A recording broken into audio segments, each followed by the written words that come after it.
evening, Percy and Thomas arrived at the docks to take their usual mail trains. Much to their surprise, a third mail train was waiting, and it was 2 carriages longer than their usual ones. They exchanged a puzzled look. "What's this new train for?" Percy asked. Thomas looked just as confused. "I don't know," Thomas replied. "I think we're about to find out." Sure enough, a familiar red shape was backing down onto the third mail train. James didn't look too happy about it. "Are you pulling a mail run as well now, James?" Percy asked. "What does it look like, Percy?" James replied angrily. "This little western of Duck and Oliver's has now got to have a mail run as well. Because there need to be extra cars for the holidaymakers' postcards, I've got to do it. It's silly branch line work, not meant for mainline engines like me." Thomas and Percy were outraged. "Pulling the mail train is very important work," Thomas said. James replied as he steamed off. He was still angry as he steamed towards the Little Western. "Duck or Oliver should be taking this train," he said to himself. "Big engines like me aren't supposed to go on branch lines." The Fat Controller had explained his reasons for having James pull this train, namely that he needed a powerful engine and that James was the heaviest of the mainline engines that the branch line's bridges could support. But James still wasn't happy as he continued along.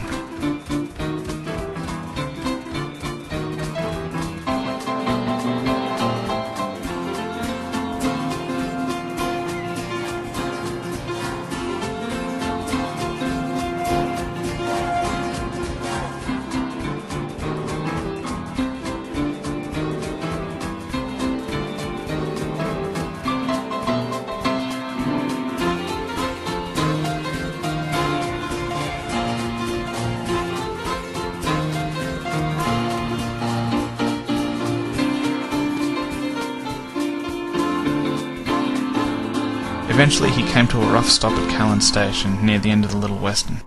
"Careful, James," his driver called as he roughly pulled away from the mail vans. "You could break something if you're rough like this." James wasn't listening. He angrily approached the turntable outside Duck and Oliver's shed, ready to turn around for the return journey. "Good evening, James," Duck called. "What brings you over here?" James waited until he had turned around before replying. "I'm not supposed to be bringing mail trains down here," he complained angrily. "That's supposed to be your job." Oliver was shocked. "It's a privilege to pull a mail train," he said indignantly. "They have to be the most reliable and fastest trains on the railroad." "And I suppose they have to be hauled through the cold darkness of night as well, do they?"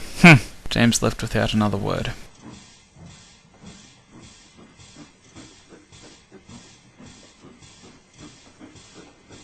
He angrily backed down onto the mail train, bumping it hard. "Careful," called James's driver. "We don't want to break anything." Yeah, James said to himself. James felt a bump as he crossed over a set of rough points. His fireman quickly jumped over as his tender separated from his body. The still-moving cars and tender slammed into James, jolting him down the line. His driver leant down and inspected the connection between James and his tender. "You've broken the drawbar between you and your tender," he said. "You won't be able to pull this train now." Moving slowly, so as not to do any more damage, James backed his train down onto the other line. He wasn't feeling angry now. In fact, he was feeling quite silly. He could only imagine what Thomas, Percy, Duck and Oliver would say. After his driver had tied his tender to him with some spare rope, James puffed forward into the siding. His fireman then went to get some help. Soon, Duck and Oliver arrived, double-heading, to take the heavy train. With an almighty effort, the 2 Little Western engines began pulling the heavy train forward. Slowly at first, then faster and faster, they picked up speed, leaving James alone in the siding. "Seems we're doing our work after all, James," Duck teased as he and Oliver went past.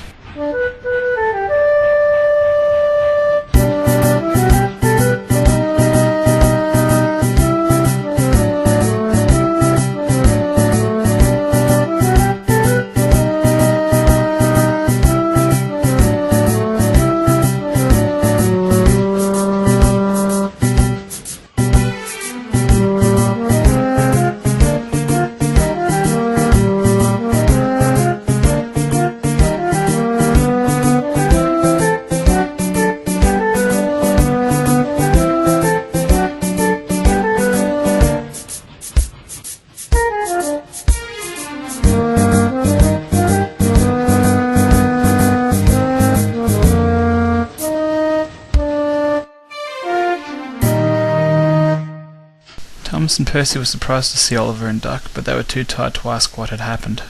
The 2 Little Western engines explained what James had done. "Serves him right," Percy said, remembering how James had been rude earlier. Yes, Oliver replied. I'll bet the Sir Topham Hatt has some words with him tomorrow morning. On their return, Duck and Oliver helped James to their shed. The next morning, the Fat Controller spoke severely to James. Really useful engines do not behave in such a manner, he said. Now you shall have to be sent to the works to be mended, and Burkett will have to take your trains. I am very disappointed in you, James. Very disappointed. Excuse me, sir, Oliver piped up, but who's going to look after James's mail train? The Fat Controller turned to Oliver. Duck, who had known the Fat Controller for some years now, thought he could hear a slight hint of embarrassment in the Fat Controller's voice when he spoke next. Well, it seems that the extra mail vans weren't actually needed after all. A standard 3-car train should do. Do you think you could handle it, Oliver? It would be an honour, sir, Oliver replied. Now Oliver has his own mail run along with Thomas and Percy, and he always gives it his best.